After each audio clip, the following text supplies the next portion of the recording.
Hi, it's the OG GM. That's the sound of a Tyrannosaurus Rex. Or a lawnmower. Broadcasting live from Site B. And today I want to talk about Dungeons & Dragons. More specifically, I want to talk about 5th edition Dungeons & Dragons. More specifically, I want to talk about the shallow end of the 5e pool. The idiot pool section of the 5e player base. Now, please understand, let me preface this. I have nothing against the 5e engine. I absolutely love the 5e engine.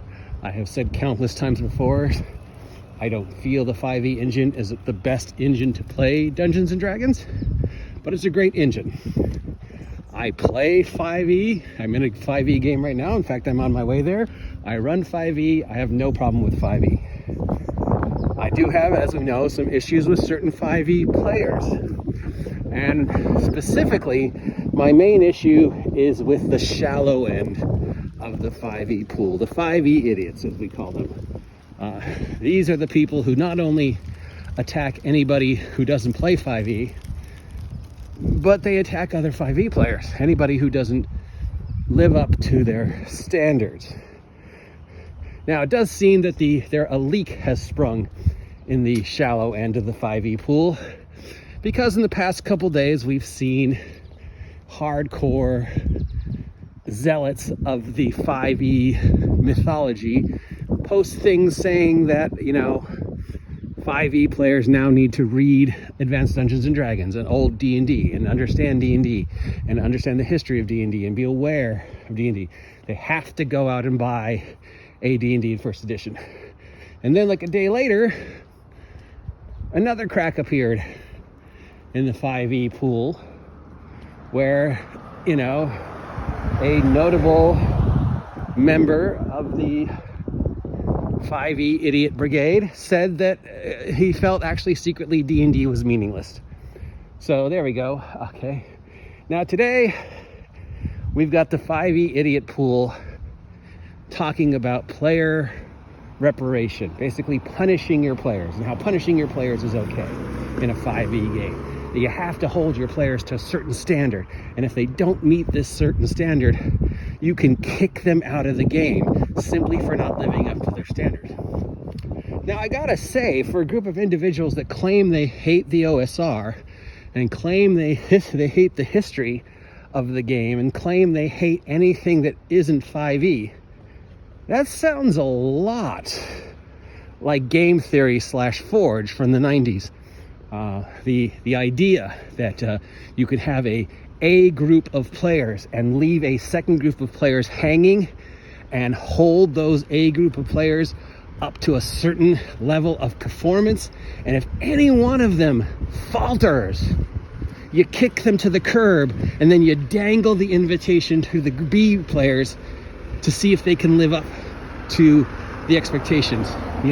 It's almost cult-like military special forces. You have to perform at a level that the DM feels is the best, or you get kicked out. And obviously the thought pattern is, of course, people would want that because it would force them to excel. Well, I don't know about anybody else in their history with game theory and the Forge and that Willis Soloman bullshit, but I was there. I was there in the early 90s with that whole game theory Forge bullshit. And I was there at tables with this guy saying basically the same thing. I have this level, and if you don't meet that level, I'll kick you out of the fucking game. Or maybe I'll dangle the game over you. And I was there. I sat at that table and I saw how those guys treated each other, and it was awful. And I saw how he dangled, that invitation that he considered me a B tier player. But he would let me watch. He would tempt me, to try and live up to his standards. And I put up with that bullshit for like a month, 2 months. And then it just felt like, every time I was going to his game, I was getting kicked to the stomach. And I'm like, why am I putting up with this bullshit of this guy basically bullying me and abusing his players physically and mentally and emotionally? That's not fun. So, if any DM, especially a 5e DM, tells you you got to live up to my standards or you get kicked to the curb, I'd tell them to, fuck you, dude. Okay? Now, the thing is, there is nothing in this mentality that is from 5th edition. This is from the Forge. This is from the early years of what became Fudge and Fate. This is game theory, okay? This is player manipulation theory as championed by people like Soloman and Consulman and Willis and those other guys, okay? This is not D&D. Nowhere in 5e is this mentality exist. This is a hardcore OSR, bro-SR mentality, So for somebody who can go and claim they hate anything that doesn't have to do with 5e, they hate anything that isn't Wizards of the Coast, and then start adapting this game theory mindset seems to be hypocritical, because that mindset comes out of the very, very, very worst part of the OSR. That mindset comes out from shit that was coming out in the early 90s out of a small group of very, very unusual players. And some of those guys are still out there. Some of them evolved to the bro-SR, some of them evolved to other stuff. Some of them have the belief that, you treat your players like shit. You dangle the carrot in front of them and they will try and excel to get that cookie. Except time and time again, in game as theory, the Forge has been proven that it doesn't work. Okay, reverse Pavlovian doesn't work. Punishing them in an expectation for them to get better doesn't work. Pavlovian only works for a short period of time. Eventually our brains rebel. Eventually, and if any DM comes to you and sits you down and says, this is the rules, this is what I expect, and if you don't live up to that, I'm going to kick you out. I can't think of any 5e player who'd be like, fuck you. Oh yeah, that's totally what I want to do. No, I'd be like, fuck you, dude. So here we have again a member from the shallow end of the 5e pool, one of the cult of 5e idiots who don't actually play 5e, who don't actually love the game, who don't actually understand the game, who don't get D&D at all, much less role-playing, much less the community of the hobby. This is somebody who, wants to abuse others because they feel, persecuted, and they need that sense of control. That's what game theory was all about. That's what Soloman was all about.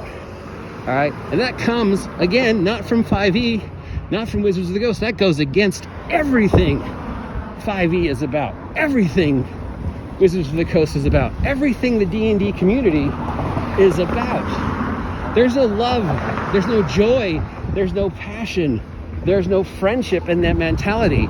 There's a DM placing himself above all the players, challenging the other players to live up to some unachievable level of perfection, and then punishing them, if they don't have their dice or their spells aren't prepared or they don't play at the level that the DM thinks they want to play. This is just stupid and self-destructive, and I can't imagine anybody out there would put up with that unless they're dealing with mental and emotional issues. And if you are dealing with mental and emotional issues, don't go to somebody who's going to bully you thinking that D&D is therapy. It's not.